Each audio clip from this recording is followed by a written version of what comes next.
Welcome back, everybody, to Magnolia On Money. This is Ed Cox with your weekly market update. So, today we are going to discuss what's really driving this market, what's really driving volatility.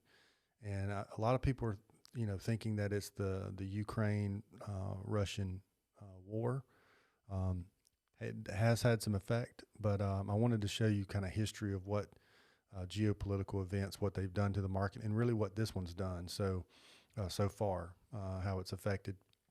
I think what we're going to find out is if you look at what the market has done this year, we were already down year to date before Russia invaded Ukraine, double digits.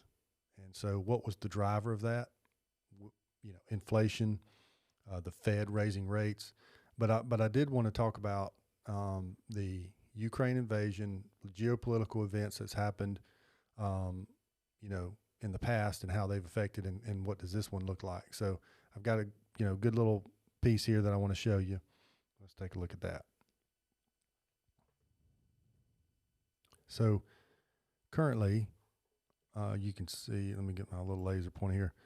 So you can see these are different geopolitical, what they call a shock event that happened all the way down to Pearl Harbor, the 1 day return. So what happened the day or day after that event, and then 1 year return. So what happened in 1 year after, all the way down to the terrorist attacks, 9/11, the max drawdown, which is the lowest point since that event that the market came down, and then how many days did it take before it got to the bottom?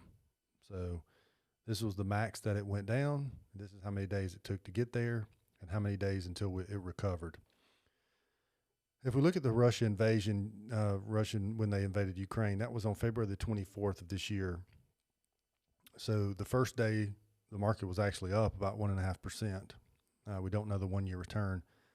Since that, the lowest the market was down since that invasion was 1.24%, which it would really shock people when they see that number, but that's the truth. So since the Ukraine invasion, the worst point, the market was down 1.24%, and I'm using the S&P 500.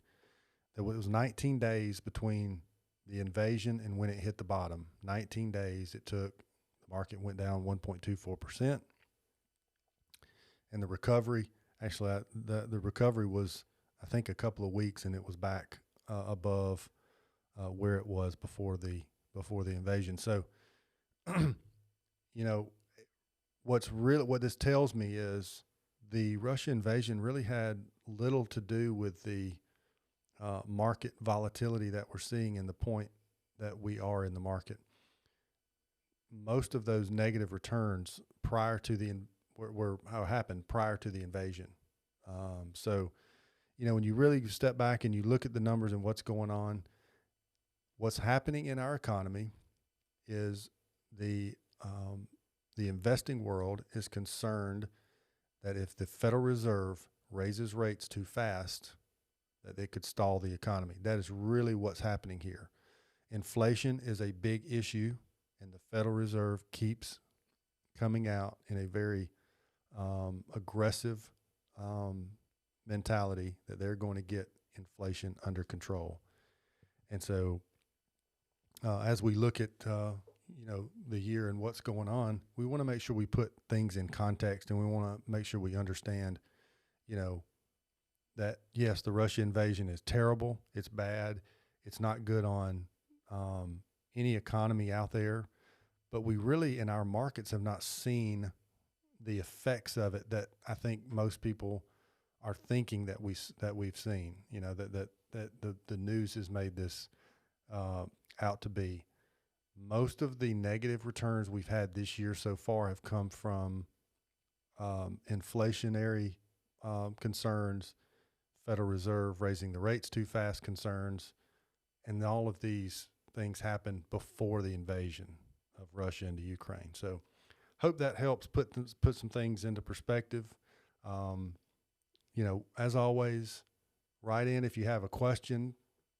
If you want to go over a specific topic, and we'll be glad to go over it. I hope this helps kind of understand where the volatilities come from this year, and where it really is not coming from. So hope that helped. Y'all have a great week. God bless, and we'll talk to you soon.